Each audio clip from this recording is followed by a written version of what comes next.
मग मराठ्यांचं झाल्यावरती ओबीसी उभे राहणार, ओबीसी उभे राहिल्यावर अजून कोणी उभे राहणार. आमच्याकडे महापुरुषांचा वाटा तर झालेलाच आहे. हा या जातीचा महापुरुष, हा या जातीचा महापुरुष, हा या जातीचा महापुरुष, हे करून ठेवलं याच लोकांनी. तुमची जेवढी मतं विभागली जातील तेवढी यांच्या फायद्याची आहेत. तुम्ही एकत्र महाराष्ट्राचे मराठी म्हणून जर समजा एकत्र आलात, हे यांना नकोय. हे तुमच्यामध्ये विष कालवण्याचे धंदे जे सगळ्या सध्या सुरू आहेत ना, हे बाबांनो ओळखा.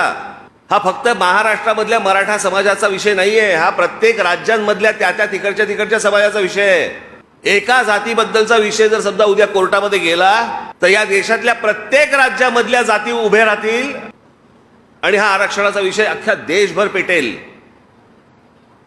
मला तुम्हाला फक्त एवढंच सांगायचं, हे ज्या प्रकारच्या भूलथापा देऊन जातीमध्ये विष कालवून तुमच्याकडनं जी मतं ओरबडून घेतात ना, आणि ज्या प्रकारची प्रतारणा जे तुमच्याशी करतात, ही मला असं वाटतं तुम्ही ओळखणं गरजेचं आहे.